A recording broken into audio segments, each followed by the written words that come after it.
Lucas 15, 1 al 10, dice así la palabra del Señor. Todos los recaudadores de impuestos y los pecadores se acercaban para oír a Jesús. Y los fariseos y los escribas murmuraban: Este recibe a los pecadores y come con ellos. Entonces Jesús les dijo esta parábola.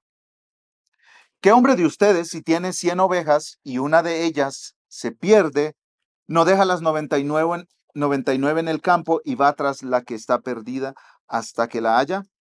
Al encontrarla, la pone sobre sus hombros gozoso. Cuando llega a su casa, reúne a los amigos y a los vecinos diciéndoles: Alégrense conmigo porque he hallado mi oveja que había perdido. Les digo que de la misma manera habrá más gozo en el cielo por un pecador que se arrepiente que por 99 justos que no necesitan arrepentimiento. ¿O qué mujer, si tiene 10 monedas de plata y pierde una moneda, no enciende una lámpara y barre la casa y busca con cuidado hasta hallarla? Cuando la encuentra, reúne a las amigas y vecinas diciendo: Alégrense conmigo porque he hallado la moneda que había perdido. De la misma manera les digo, hay gozo en la presencia de los ángeles de Dios por un pecador que se arrepiente. Un escritor llamado Randy Alcorn publicó un libro que se llama Alegría. Ese es el título del libro, Alegría. Y en ese libro estudia el tema del gozo, la alegría, la felicidad. Y ahí él dice: he estudiado detalladamente más de 2.700 pasajes de las Escrituras en los que se usan palabras como alegría, felicidad, regocijo, júbilo, placer, celebración, risa, deleite, banquete y celebración. Si añadimos las palabras bendito y bendición, que a menudo hablan de felicidad o de dicha o de satisfacción, el número aumenta por mucho. 2.700 pasajes de la Escritura que él ha estudiado que hablan de el gozo, la alegría. La Biblia tiene mucho que decir sobre la alegría. ¿Por qué? Porque Dios es un Dios alegre. Dios es un Dios que se goza. Dios no es un ogro amargado, estilo el Grinch, que le quiere amargar la fiesta a otra gente. Dios no es un Dios sombrío y oscuro, sino Él es un Dios alegre. Él es un Dios de gozo. Incluso la Biblia lo describe o lo presenta como el bienaventurado y solo soberano Dios. En 1 de Timoteo capítulo 6. Bienaventurado, el Dios bienaventurado. ¿Qué quiere decir eso? El Dios gozoso, el Dios satisfecho, el Dios pleno, el Dios feliz. Esto es asombroso. En la Biblia leemos que Dios se goza. Si pudiéramos decirlo en nuestro propio lenguaje, pudiéramos hablar de esta manera: Dios siempre está pasando un buen rato. Dios siempre está pasando un buen rato. Dios siempre está teniendo un buen tiempo. Él tiene gozo total, completo, supremo. Él tiene gozo por quién es Él. Él tiene gozo en sí mismo. Pero también se goza de una manera especial cuando un pecador se arrepiente. Y eso es lo que Jesús nos está diciendo en estas historias que contó, en estas parábolas que contó. Dios se goza cuando un pecador se arrepiente. Este sermón se titula El gozo de Dios. Y Jesús cuenta aquí dos parábolas, las veremos cada una, meditando en ellas. Pero antes de llegar a la primera parábola, vamos a ver un poco del contexto. ¿Por qué Jesús contó estas parábolas? ¿Por qué Jesús habló de esta manera con estas historias? Y eso es lo primero que vamos a ver, el contexto. Miren cómo termina Lucas 14, que ese fue el sermón del domingo pasado. Lucas 14, Jesús está haciendo un llamado al discipulado radical. Si tú quieres seguirme, yo debo ser primero para ti que todo lo demás en tu vida. Yo estoy antes que tu padre, que tu madre, que tus hijos, que tu esposa, que tus hermanos, que tus hermanas, que tus posesiones, aún que tu propia vida. Jesús dice: si tú quieres seguirme, yo soy más que todo lo demás en tu vida. Yo soy mayor que todo lo demás en tu vida. Tú me amas a mí más que cualquier otra cosa. Si eso no es realidad en tu vida, no puedes ser mi discípulo. Y miren las palabras con las que termina Jesús en el versículo 35 de Lucas 14. Lucas 14:35. Está hablando de la sal. Si no es buena, se tira, se desecha.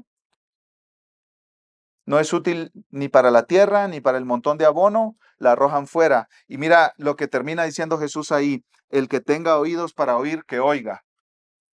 El que está atento y prestando atención y quiere seguirme, sígame. Así termina el capítulo 14 y Lucas nos hace una conexión aquí, porque miran el versículo 15, el capítulo 15, perdón. Todos los recaudadores de impuestos y los pecadores se acercaban, ¿para qué dice, mis hermanos?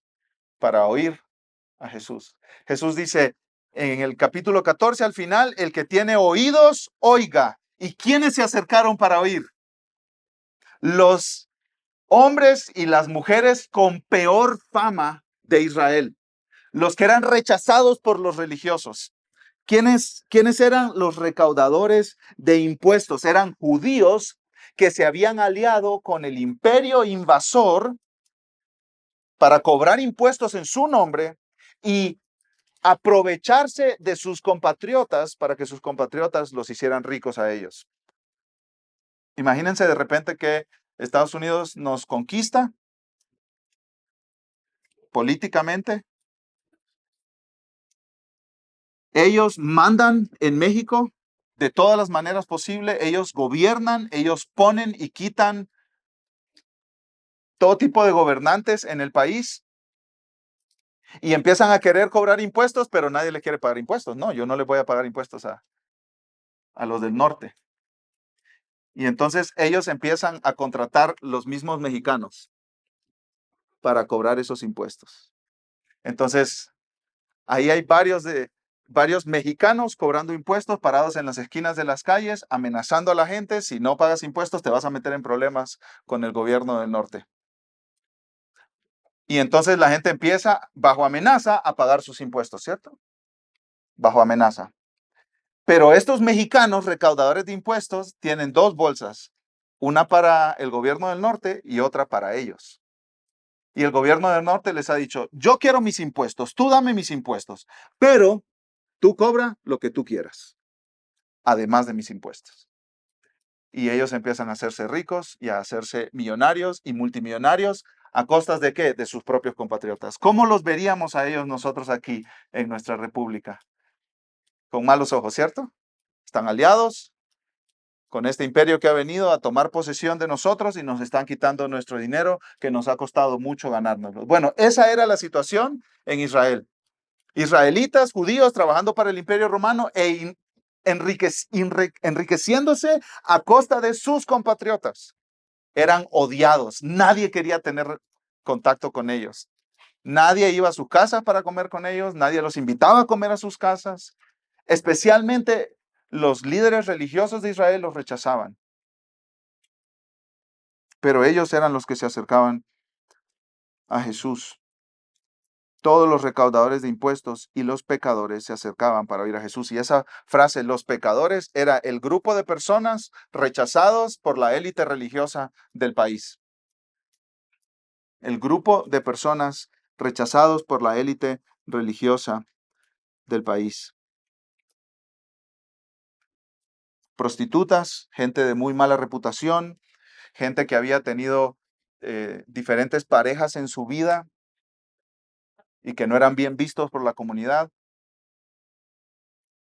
Personas que habían tenido un tipo de enfermedad y que los habían acusado, tú te enfermaste porque eres pecador y es un castigo de parte de Dios, entonces te alejamos, te rechazamos, te hacemos a un lado.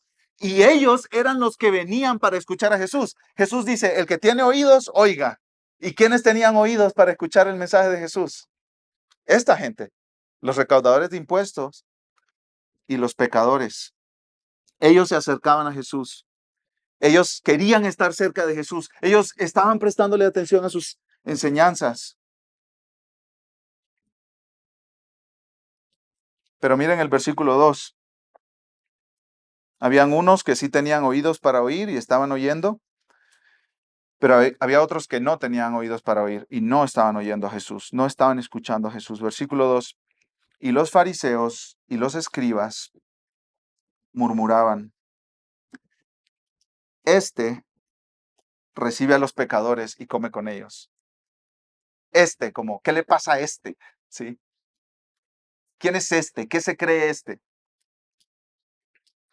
Los fariseos y los escribas eran los religiosos más famosos del tiempo de Jesús. Ellos seguían a Jesús por todas partes, pero no para escuchar sus enseñanzas, sino para criticarlo, para buscar una razón para condenarlo. Ellos estaban buscando alguna falta, algún error, alguna palabra fuera de lugar, alguna acción digna de condenación. Ellos querían destruir a Jesús y siempre estaban buscando maneras de acusarlo. Y aquí encontraron una. ¿Qué encontraron para acusar a Jesús? Se junta con los pecadores. Este no puede ser el santo hijo de Dios, como él dice. Este no puede ser el Mesías. Este no puede ser el Salvador. Este no puede ser un profeta que habla en nombre de Dios. Este no puede ser un enviado de Dios, porque mira con quién se junta. Mira con las personas con las que pasa tiempo. Y esa palabra, murmuraban, es como un eco del Antiguo Testamento. En el Antiguo Testamento, el pueblo de Israel, varias veces a lo largo de su historia, murmuraron contra Dios. Murmuraron contra Dios. Éxodo 16 habla de eso.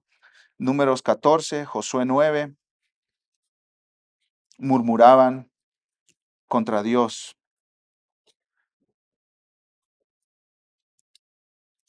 El pueblo de Israel en el Antiguo Testamento mostró descontento con la obra de Dios. Dios los liberó de su esclavitud en Egipto y ellos murmuraron. Dios les daba comida y ellos murmuraban. Dios les daba agua y ellos murmuraban. Dios los protegía y ellos murmuraban.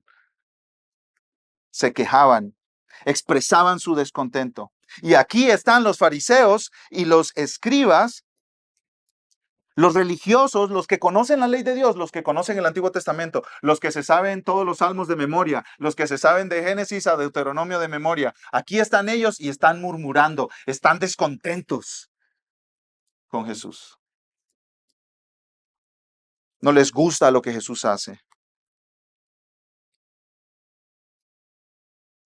¿Y qué es lo que no les gusta? Que Jesús ama a los pecadores. No les gusta que Jesús ama a los pecadores. Yo creo que Jonás en el Antiguo Testamento fue el primer fariseo. Si no conoces la historia de Jonás, déjame te la resumo en un minuto. Jonás era un profeta de Dios y fue el único profeta que Dios lo mandó a profetizar físicamente a una nación enemiga de Israel, a Nínive. Nínive era la capital de Asiria. Asiria era enemigo de Israel y era gente sangrienta, era gente violenta. ¿Saben cómo ellos, esto es un lenguaje muy sangriento, ¿no? Cómo ellos declaraban sus victorias sobre ejércitos enemigos contando cabezas, literalmente, ¿sí? Sin más detalles por los pequeños presentes aquí. Eran violentos. Dice la Biblia que sus manos estaban llenas de sangre. Y Dios le dijo a Jonás, Jonás, ve a Nínive y diles, en 40 días los voy a destruir. Y Jonás, en lugar de ir a Nínive, fue a la dirección totalmente contraria. Se subió en un barco y cuando iba navegando empezó una gran tormenta. Se descubrió que era por culpa de Jonás. Y los marineros ahí aterrados le dijeron a Jonás, ¿qué hacemos? Y Jonás dijo, tírenme al agua. Lo tiraron al agua, se calmó la tormenta. Un pez enorme se tragó a Jonás y lo fue a vomitar para que él ahora sí obedeciera y fuera a Nínive. Y ahí en Nínive empezó a caminar por el pueblo y a decir, en 40 días Dios los va a destruir. Y todos en Nínive se entristecieron porque Dios les hizo ver su pecado. Y el rey dijo, todo el mundo, arrepiéntanse de sus obras malas y vuélvanse a Dios. Quizá Él no nos destruya.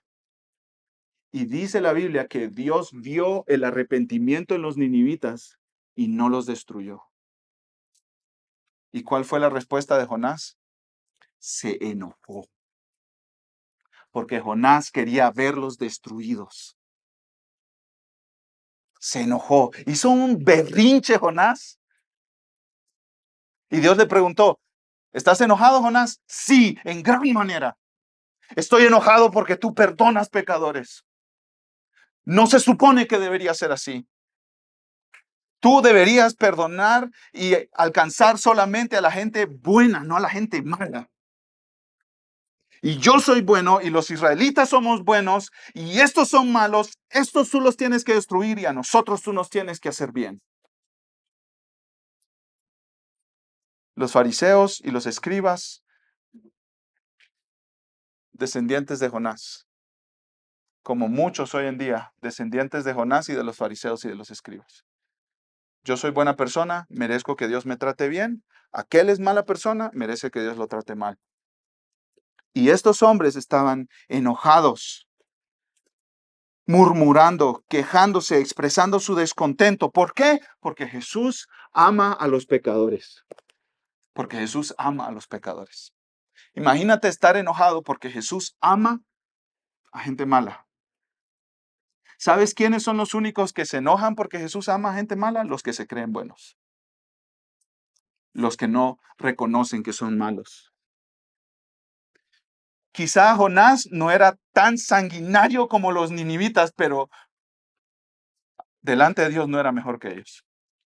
Quizá los fariseos y los escribas no habían estafado y cometido fraude contra sus compatriotas los judíos como los recaudadores de impuestos, pero delante de Dios no eran mejores que los recaudadores de impuestos. Eran pecadores, estaban quebrados, estaban rotos, merecían condenación, al igual que los recaudadores de impuestos, exactamente igual. Quizá tú no eres tan malo como el Mayo Zambada.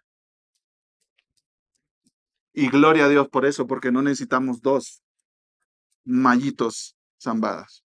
No necesitamos dos. Gloria a Dios. Pero eso no se debe a que tú eres una buena persona que moralmente te ganas la aprobación de Dios. Eso se debe a que Dios te ha detenido de que tú llegues a esos niveles, porque las semillas de que tú llegues a esos niveles de maldad están ahí plantadas en tu corazón. Y esa maldad que se expresa en esa gente tan malévola, en todos nosotros se expresa de diferentes maneras. Y nos deja a todos bajo juicio. Entonces, ¿quiénes son los que están enojados contra Dios porque Jesucristo ama pecadores? Los que no reconocen su pecado, los que no reconocen su maldad. ¿Sí? Los fariseos y los escribas decían, si alguien de verdad es siervo de Dios, no puede juntarse con esa gente, porque esa gente son pecadores. Y si alguien es siervo de Dios, se contamina con esa gente.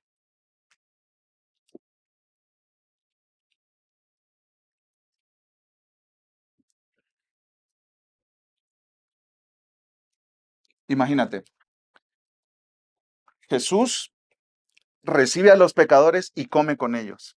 Esas dos palabras, recibe y come, son dos verbos que expresan que Jesús hacía esto continuamente. O sea, donde estaba Jesús, ahí habían pecadores, ahí habían recaudadores de impuestos, ahí habían prostitutas, había gente quebrada, rota, acercándose a Jesús. Y Jesús hacía eso constantemente. No era algo que él hacía de vez en cuando, era algo que él hacía constantemente.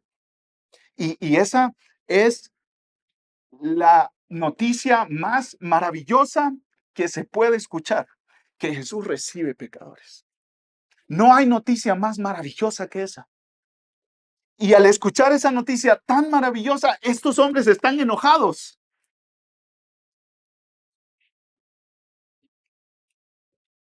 Están enojados. Están murmurando, están quejándose. Es una mala noticia para ellos que Jesús reciba pecadores. Y en el primer siglo, en el tiempo de Jesús, compartir una comida con otra persona se consideraba una muestra de aceptación. de solidaridad, de amistad. Yo te recibo, yo te recibo dentro de mi círculo de amistades. Tú eres parte de mi comunidad. Yo te acepto. Yo tengo una relación contigo. Eso era una comida. Una comida era algo mucho mayor que solo pasar un buen rato. Una comida en el tiempo de Jesús era decirle a alguien, comunicarle a alguien, expresarle a alguien, tú eres mi amigo.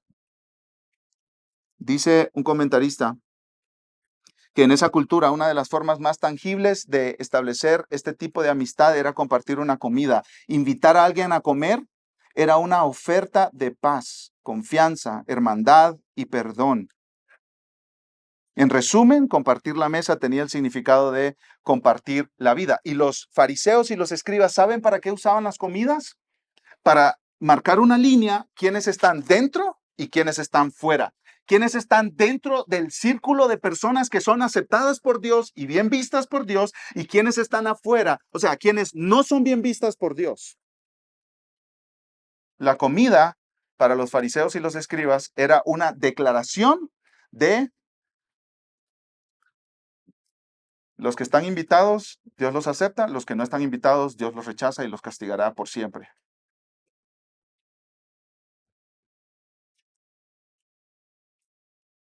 Y Jesús recibía pecadores, recibía personas que tenían mala reputación en su comunidad. Los maestros del tiempo de Jesús tenían una regla. Los judíos que se respetan no se asocian con los impíos, con los pecadores, con la gente de mala reputación. Escucha una oración del primer siglo, del tiempo de Jesús, que hacían los líderes religiosos. Te doy gracias, Señor Dios mío, por haberme dado mi parte con los que se sientan en tu santuario y no con los que se sientan en las esquinas. Yo me levanto temprano y ellos se levantan temprano, pero yo me levanto para atender la ley, tu palabra, la Torá, y ellos para atender a cosas vanas. Yo me esfuerzo y ellos se esfuerzan, pero yo me esfuerzo y recibo mi recompensa. Ellos se esfuerzan y no reciben ninguna recompensa. Yo corro y ellos corren, pero yo corro hacia la vida en el mundo venidero y ellos corren hacia el abismo y la destrucción. Esta era una oración del primer siglo que hacían los judíos. Y ahí está la línea marcada, ¿cierto? Los buenos, los que nos portamos bien, Dios nos acepta. Los malos, los que se portan mal, Dios los rechaza y los destruirá. Esto es algo, la idea era esta, esto es algo que yo me he ganado. Esto es algo que yo he hecho con mis buenas obras. Yo no soy tan malo como ellos. Yo no soy tan perverso como ellos. Yo no soy tan horrible pecador como ellos. ¿En qué se alegraban los maestros judíos del primer siglo, los religiosos del primer siglo? Ellos decían que había alegría en el cielo, pero escucha, estilo Jonás, ¿no? Esto bien lo pudo haber escrito Jonás.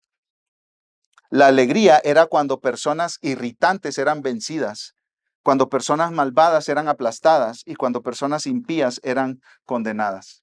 Esa era la alegría del cielo. Dios se alegra cuando se aplastan a los malvados, cuando la gente que te irrita son destruidos. Esa es la alegría del cielo.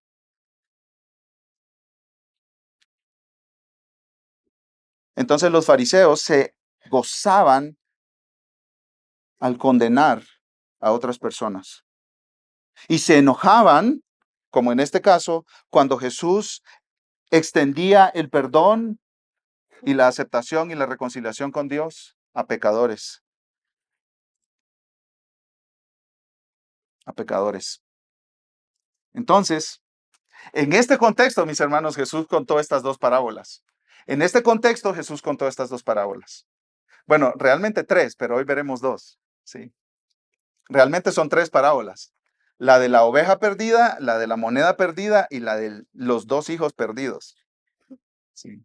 Solo que no podemos dedicar un sermón a las tres parábolas porque en la tercera parábola hay muchísimo que aprender. La parábola de los dos hijos perdidos, mejor conocida como el hijo pródigo, la parábola del hijo pródigo. Pero desde ahora se los anticipo, si Dios lo permite, el próximo domingo estaremos ahí. No era un hijo perdido, eran dos hijos perdidos. Pero mira, vamos a ver entonces la primera parábola que Jesús contó, la parábola de la oveja perdida. Versículo 3. Entonces Jesús les dijo esta parábola.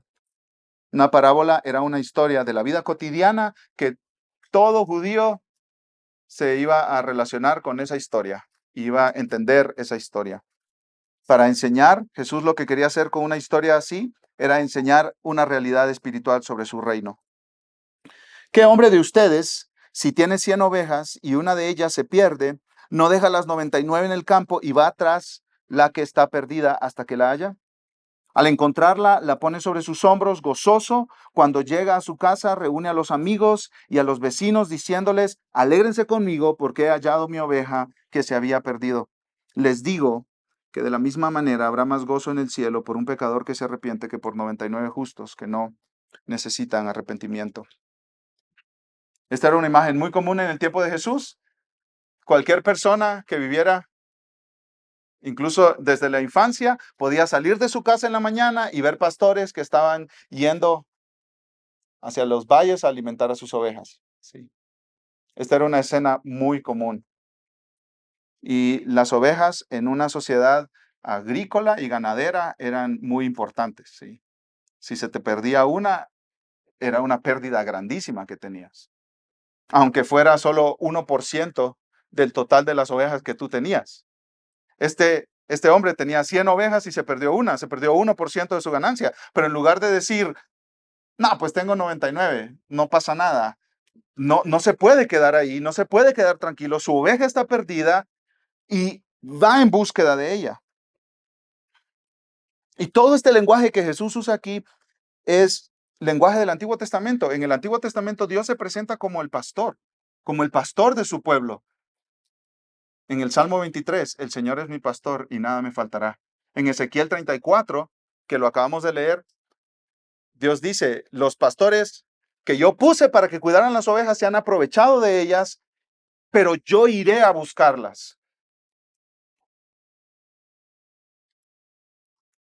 Y también en el Antiguo Testamento, el pueblo de Dios, cuando empieza a actuar en desobediencia, en rebeldía contra Dios, contra su palabra, es presentado o descrito como ovejas descarriadas. Salmo 119, Isaías 53. Y aquí en esta parábola, el que tiene las ovejas representa a Dios. La oveja perdida representa, escucha esto, a un pecador que reconoce que es pecador. Y las 99 representan a 99 pecadores o a los pecadores que no reconocen que son pecadores. Todos somos pecadores. Lo que pasa es que unos lo reconocemos y otros no lo reconocemos.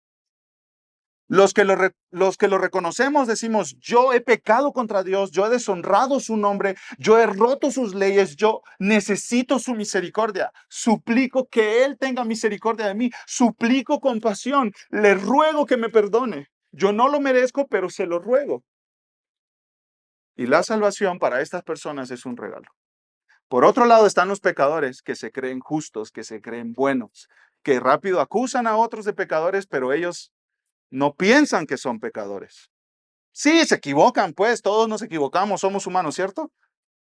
Pero no es un sentido de yo necesito la gracia de Dios, sino Dios me debe su perdón. Y aquí en la historia que cuenta Jesús, Dios va a alcanzar, a rescatar a la oveja que se perdió. Y dice, al encontrarla, la pone sobre sus hombros, gozoso. Ahí encontramos la palabra clave del texto, gozoso. Los fariseos y los escribas estaban enojados, murmurando de que Jesús amara a los pecadores.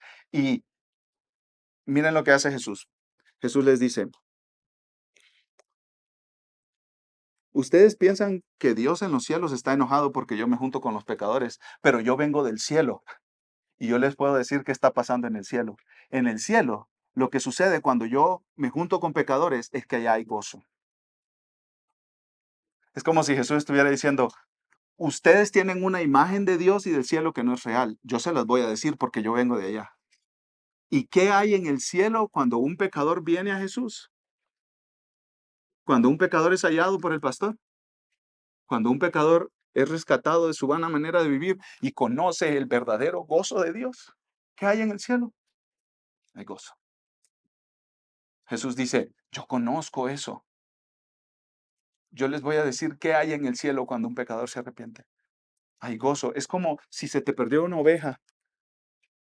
Tú la conoces por tu nombre, la amas. Este animalito, tú lo viste nacer, tú lo has criado, tú lo has alimentado y se te perdió. Y tú vas corriendo. Y esa sensación de perdí algo, no lo encuentro. Por favor, Señor, ayúdame a encontrarlo. Esa sensación la conocemos casi todos nosotros, ¿no? Unos más que otros, porque unos perdemos las cosas más a menudo que otros. Pero esta sensación de no lo encuentro, esto es valiosísimo. Y después, allá lejos, empiezas a ver que algo se está moviendo y dices, es mi oveja, es mi oveja, es mi oveja. Y vas y la agarras y la abrazas y la pones sobre tus hombros y vas con una sonrisa. Ese es Dios buscando a los pecadores. Es Dios rescatando a los pecadores que no se pueden salvar a sí mismos. Esa oveja no puede regresar al redil. La oveja no es como los perros. Tienes un perro que te cae mal, lo sube en tu camioneta y vas a Tezistán y allá lo avientas y aceleras y te regresas a tu casa. 3 días después, el perro está en la puerta de tu casa. ¿Sí te ha pasado eso? A mí, a mi familia le pasó eso una vez. No nos librábamos de un perro. Siempre encontraba su camino a casa, por más lejos que lo dejáramos en la ciudad. En un GPS integrado ese perro. Las ovejas no. Las ovejas no son así. Las ovejas se pierden, empiezan a desesperarse, se les acelera el pulso cardíaco. Ahí mueren, enredadas en un montón de espinas. Una oveja, si tiene su lana que no, que no la han trasquilado durante algún tiempo, si se voltea, ya no se puede parar. Y sabe lo más interesante, es que Dios dice que su pueblo son ovejas, no leones, fuertes, valientes, con rugidos intimidantes, no, ovejas, frágiles, débiles, vulnerables, que fácilmente nos perdemos y que cuando nos perdemos, Él tiene que buscarnos para que encontremos el camino a casa. Y ahí está Dios buscando pecadores. Y, y si a ti te sucede esto de que pierdes una oveja, la encuentras, llamas a todo el pueblo para que vengan. Alégrense conmigo, encontré mi oveja. Y Jesús dice, les digo que de la misma manera, así como alguien que encuentra algo muy valioso como una ovejita para un pastor que se le perdió su oveja, así, de la misma manera, es como si Jesús estuviera diciendo, yo vengo del cielo y yo sé lo que es eso, yo sé los fiestonones que se arman allá arriba cuando un pecador se arrepiente. A mí no me tienen que contar de fiestas ni de celebraciones porque yo vengo de allá y yo he visto el gozo que hay en el cielo cuando un pecador se arrepiente. De la misma manera, habrá más gozo en el cielo por un pecador que se arrepiente que por 99 justos que no necesitan arrepentimiento. Es como si Jesús le estuviera diciendo, ustedes creen que ustedes están alegrando a Dios con su actitud de enojarse y murmurar cuando yo amo pecadores, pero es todo lo contrario. Dios, donde tiene gozo, es en que yo reciba a estos pecadores. Ese es el gozo de Dios. Los fariseos y los escribas, los religiosos, los que conocen la ley de Dios, los que se creen buenos, se quejan, murmuran, se enojan, pero en el cielo hay gozo por un pecador que se arrepiente. ¿Qué es arrepentimiento? Arrepentimiento significa un cambio de 180 grados. Es cuando tú das una vuelta en U manejando eso es una buena imagen para hablar del arrepentimiento. Un pecador va en su camino amando su pecado, viviendo para su placer, en vanidad, sin Dios, sin esperanza en el mundo. Y cuando se arrepiente, cambia de dirección. En lugar de darle la espalda a Dios y caminar en su pecado, le da la espalda al pecado y su rostro se vuelve a Dios. Eso es arrepentimiento. Y cuando eso sucede, hay gozo en el cielo.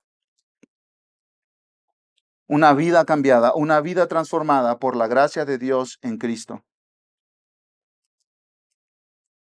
Hay un buen ejemplo de eso en el Evangelio de Lucas, que estaremos en unas cuantas semanas ahí.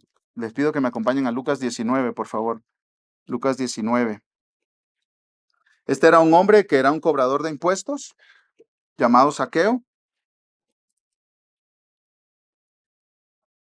Era un hombre bajito. Se da la impresión en el pasaje, parece que era un hombre bajito, de baja estatura, porque escuchó que Jesús iba a pasar por ahí, por su lugar, por su pueblo, y quería verlo, pero no podía porque pues todos estaban más altos que él. Y se subió a un árbol, lo cual era una vergüenza para el judío de su tiempo, porque al subirse a un árbol vestían con ropas que no son como los hombres vestimos hoy en día, ¿no? Con pantalones y eso, sino con unas túnicas. Y era una deshonra enorme que a un hombre le vieran las piernas en aquel tiempo. Por eso los hombres de alta dignidad no corrían. Por eso los hombres de alta dignidad no se subían a árboles. Y este hombre no le importó. Yo quiero ver a Jesús. Y cuando Jesús está pasando por ahí, mira al hombre subido en el árbol y lo llama. Y Jesús se hace una autoinvitación a cenar. Zaqueo, bájate. Hoy me toca comer contigo en tu casa. Zaqueo se apresuró, lo recibió con gozo. Miren el versículo 7. Al ver esto, todos murmuraban otra vez. Lucas 19:7. Al ver esto, que Jesús está haciendo una conexión ahí con Zaqueo, todos murmuraban, ha ido a hospedarse con un hombre pecador. Versículo 8. Pero Zaqueo, puesto en pie, dijo a Jesús, esto es arrepentimiento, escucha, Señor, la mitad de mis bienes daré a los pobres, y si en algo he defraudado a alguien, se lo restituiré cuadruplicado. Eso es arrepentimiento. Este era un recaudador de impuestos, lo que le expliqué hace un rato, que estafaba y defraudaba personas para enriquecerse a sí mismo y había hecho una gran cantidad de dinero. Este hombre, en nuestros términos, sería un millonario o un multimillonario a costa de robarle a las personas, de abusar de las personas, de hacer fraude de las personas. Pero ¿qué sucedió? Jesucristo llegó a su vida y su vida cambió. Hubo un giro radical. En lugar de seguir aprovechándose de la gente y cometiendo fraude, él dijo, la mitad de mis bienes daré a los pobres. Ya el dinero no era su Dios, Jesucristo era su Dios. Entonces estaba libre para dar dinero. Y si en algo he defraudado a alguien, que vengan, que me enseñen recibos y todo, facturas, cuentas, y yo se lo voy a dar cuadruplicado. Eso es arrepentimiento. ¿Sí? Un cambio total en la vida. Y cuando eso sucede, hay gozo en el cielo. Hay gozo en el cielo.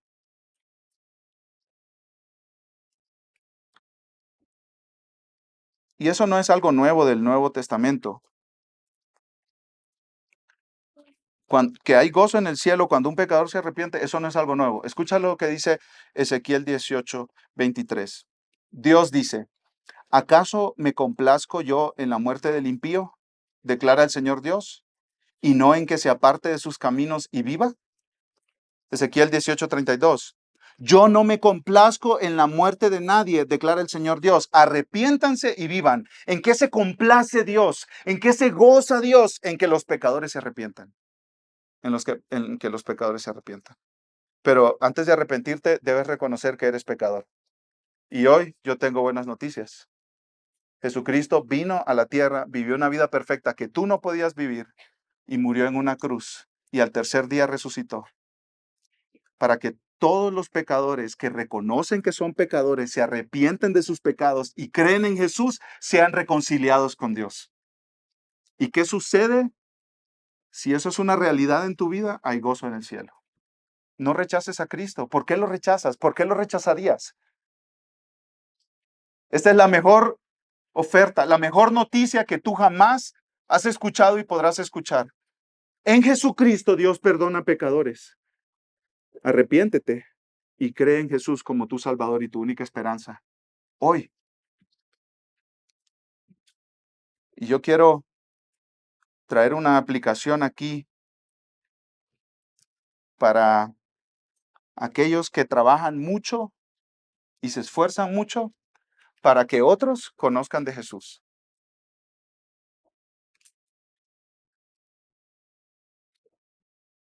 Quiero hablar a aquellos que hablan con sus vecinos, que oran por ellos, que hablan con su mamá que no conoce a Jesús, con sus hijos que no conocen a Jesús, que hablan con sus compañeros de trabajo y se esfuerzan, con su cuñado, con su cuñada, con su tía, con sus vecinos. Les quiero hablar a ustedes. Quizá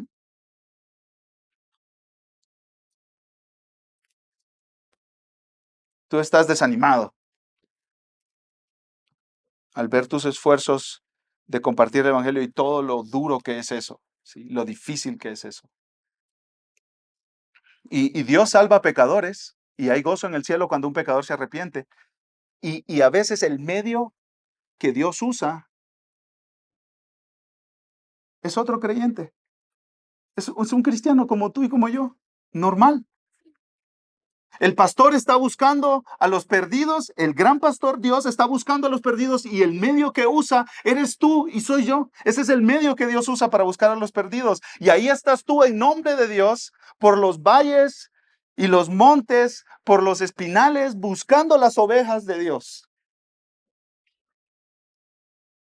Y quizá estás cansado porque has caminado mucho para encontrar a una oveja. Estás herido por esas espinas que te han raspado mientras te metías entre las ramas para alcanzar esa oveja.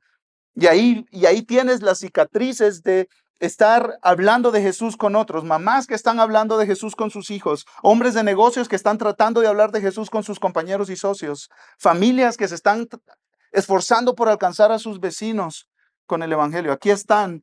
Es un trabajo arduo, es un trabajo duro. Y hay personas que conocen a Jesús por tus esfuerzos. Hay personas que han escuchado el Evangelio por tus esfuerzos. Hay personas que ahora son parte del pueblo de Dios por tus esfuerzos. ¿Cuál es el resultado del trabajo? Jesús te lo dice aquí. Hay gozo en el cielo. Hay gozo en el cielo cuando un pecador se arrepiente. Todo ese esfuerzo, todos esos arañazos, todo ese cansancio, ¿o cómo vale la pena? ¿Cómo vale la pena? Hay gozo en el cielo cuando un pecador se arrepiente. Vale la pena que abramos nuestra boca y hablemos con otros de las buenas noticias de salvación del Evangelio. Hermano, no te quedes callado. Dios se goza. Dios se goza. El resultado de todo este trabajo, uno de los resultados es que Dios se goza. Esta es una fuente de ánimo para los evangelistas fieles. El gozo de Dios en el cielo por un pecador que se arrepiente. Escucha lo que dice Charles Spurgeon sobre esto, hablándote a ti que estás compartiendo el evangelio fielmente.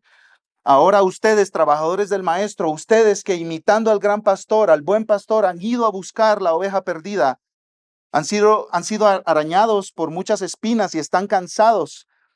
Después de muchos saltos desesperados por los montes y los valles, olviden por un momento su cansancio y comiencen a compartir la alegría de los siervos de Cristo al ver cómo ante el trono de Dios en lo alto se regocijan por las almas que están siendo salvas.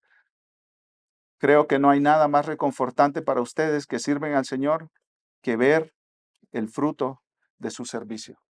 Hermano, si tú estás compartiendo el Evangelio, ahí en tu hogar con tus hijos, ahí en tu familia con los que no conocen de Jesús, ahí en tu vecindario, ahí en tu coto, ahí en el campus, vale la pena. Sigue hablando de Jesús. Hay gozo en el cielo cuando un pecador se arrepiente. Sigue hablando de Jesús. Habla y habla y habla. Ánimo, ánimo, hermano, ánimo. Y si tú no le has hablado a nadie de Jesús todavía y ya conoces de Cristo, empieza a orar por una persona. Y dile, Dios, dame oportunidades para que yo le pueda hablar de Jesús. Y por favor, toca su corazón, que se arrepienta de sus pecados y venga a Cristo. Quiero que haya gozo en el cielo, Señor. La segunda parábola, mis hermanos, que Jesús cuenta es de una moneda perdida. Versículo 8. ¿O qué mujer, si tiene 10 monedas de plata y pierde una moneda, no enciende una lámpara y barre la casa y busca con cuidado hasta hallarla? Cuando la encuentra, reúne a las amigas y vecinas diciendo, alégrense conmigo porque he hallado la moneda que había perdido. De la misma manera, les digo, hay gozo en la presencia de los ángeles de Dios por un pecador que se arrepiente. Es el mismo concepto, la misma idea, solo que otra imagen. Ahora es una mujer que tiene 10 monedas. Estas 10 monedas valen un día de trabajo, cada una. Quizá era una familia pobre y esto eran todos sus ahorros, 10 días de trabajo. Y se le perdió una moneda. Las casas en la antigüedad eran casas con ventanas muy pequeñas, con poca luz adentro, y por eso dice, enciende la lámpara, barre la casa, busca con cuidado hasta hallarla. Buscó en cada centímetro cuadrado, en cada rincón, sacudió cada sábana, cada pieza de ropa, estaba buscando y buscando y buscando y buscando hasta que la encontró.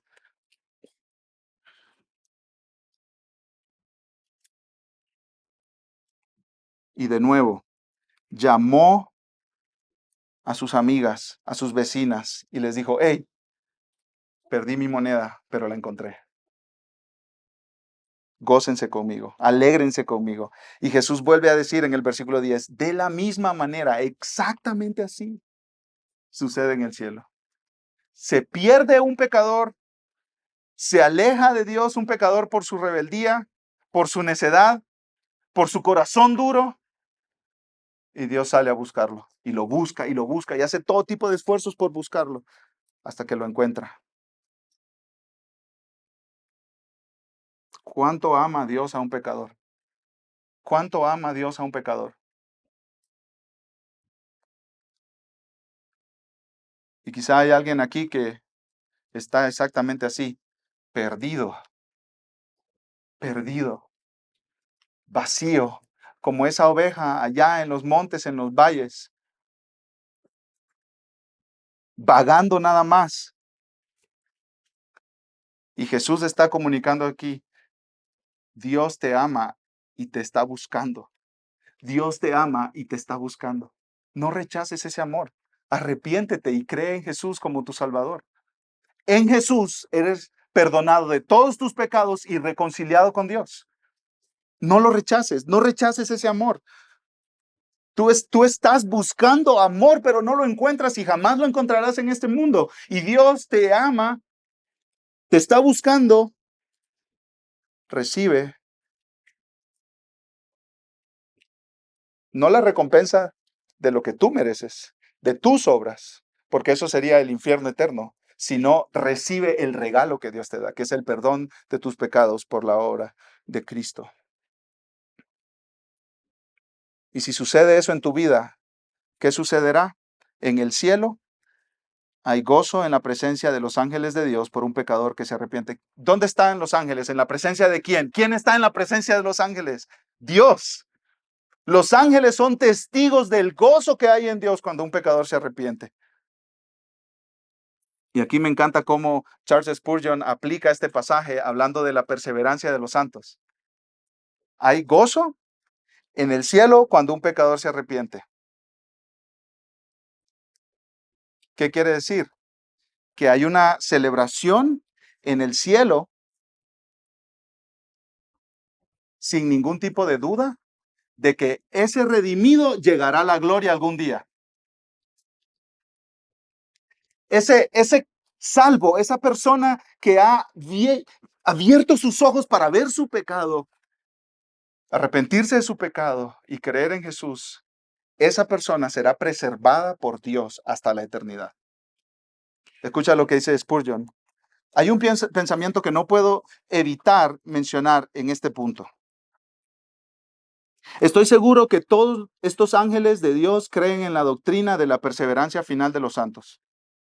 Si no fuera así, serían muy insensatos al gozarse por los pecadores arrepentidos.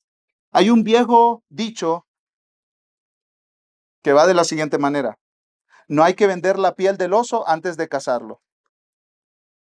Él dice, si yo creyera que la salvación se pierde, recomendaría a todo el cielo que no se gocen por un pecador que se arrepiente, porque por desgracia podría perderse otra vez. Entonces, tendrían que tocar las campanas de celebración del cielo al revés y decir, nos gozamos demasiado pronto. Pero no es así. Cuando un pecador se arrepiente y es salvo, Dios lo preservará hasta el final. Es como, hay celebración porque este ya es parte de la familia de Dios y este no se puede perder. La salvación no se pierde. Una vez que tú eres salvo, eres redimido por Dios, Dios te preservará hasta el final.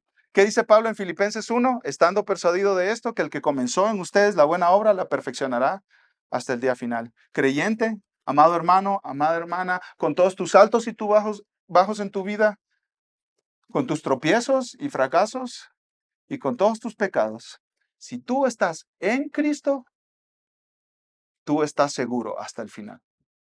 Dios te preservará para siempre. Hay gozo en el cielo cuando un pecador se arrepiente, porque cuando un pecador se arrepiente quiere decir que Dios ha obrado en su corazón. Quiere decir que Dios ha transformado su vida. Quiere decir que Dios ha cambiado su mente. Quiere decir que Dios le ha dado un nuevo corazón. Quiere decir que Dios lo ha hecho parte de su familia y jamás lo echará de su familia. Nada nos podrá separar del amor de Dios en Cristo.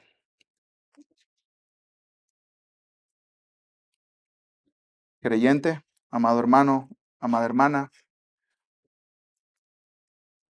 así, exactamente como tú eres. No como nos das la impresión a todos nosotros. No poniéndote una máscara, no aparentando. Si tú has creído en Jesús como tu Salvador, Dios se goza en ti y Dios se goza por ti. Escucha lo que dice Sofonías 3. El Señor, tu Dios, está en medio de ti, guerrero victorioso. Se gozará en ti con alegría.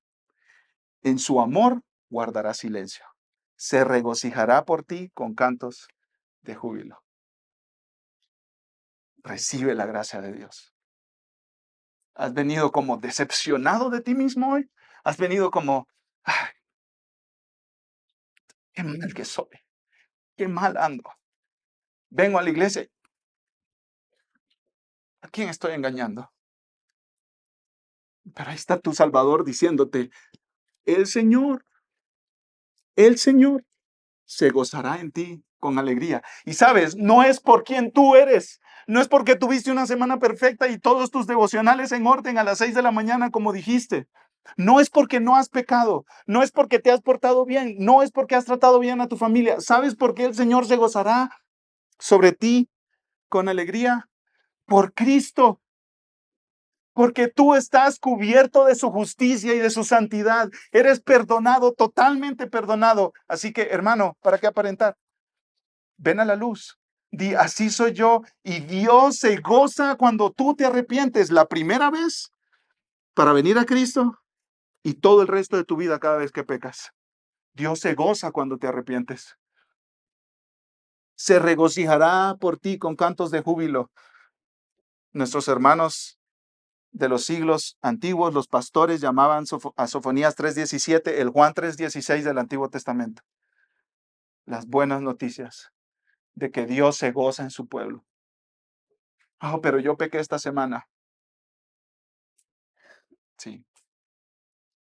Ven a Cristo y Dios se goza con que tú vengas a Cristo otra vez, una vez más. Ven a Jesús. Eres parte del pueblo. Ven a Cristo. Quiero terminar con una frase de un pastor anglicano que vivió en los 1800 Y él está reflexionando sobre Jeremías 32:41, donde Dios dice, me regocijaré en mi pueblo haciéndoles bien. Escucha eso. Dios se goza en su pueblo haciéndoles bien.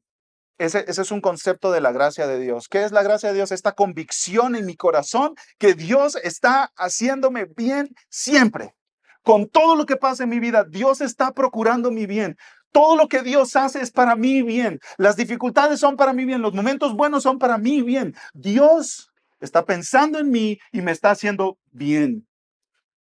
Otra vez, Dios no es un ogro horrible, aguafiestas en el cielo esperando amargarte la vida y quitarte el verdadero placer. No, Él es el Dios de gozo, que se goza en que tú tengas gozo haciéndote bien. Y este pastor escribió, Dios tiene alegría, no es indiferente ni está malhumorado. Debemos pensar en Él como el Dios bienaventurado, es decir, esencialmente feliz. El brillo y la belleza del mundo son nada más reflejos del gozo de Dios. Como Dios es feliz, la naturaleza es feliz. Las flores brotan, los pájaros cantan, los animales jóvenes saltan de alegría. Nada es más triste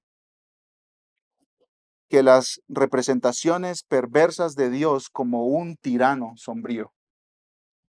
Los prados son perfumados, los amplios mares con sus olas, los ricos bosques verdes con su ajetreada vida de insectos, las brillantes olas del océano y el cielo azul puro que las cubre. Y todo lo que es dulce y encantador en la creación forman una sinfonía de alegría, porque el poderoso Espíritu de Dios que los creó está rebosante de alegría. Nuestro Dios es feliz. Y si Dios es feliz, también debería serlo su pueblo. El Dios feliz se gozará en la felicidad de sus hijos. Y él termina diciendo, Dios es tan feliz que encuentra alegría incluso en nosotros, en su pueblo. Vamos a orar. Amado Dios, gracias por Cristo. Gracias porque Él vino a buscar ovejas que estaban perdidas. Gracias porque Él vino a buscarnos, porque nos amó eternamente. Y hoy recordamos su sacrificio en la cruz. Cada domingo la Santa Cena nos recuerda del gran amor que viene fluyendo de ti a través de Cristo aplicado en nuestros corazones por el Espíritu Santo. Oh Señor, ayúdanos a creérnosla. Ayúdanos a creérnosla. Estas buenas noticias, que tú nos amas, que tú te gozas en nosotros, que tú quieres nuestro bien. Oh Señor, que nosotros de verdad nos las creamos y vivamos cada día disfrutando lo refrescante de tu gracia, de tu amor, de tu gozo en nosotros y nuestro gozo en ti. En el nombre de Jesús. Amén.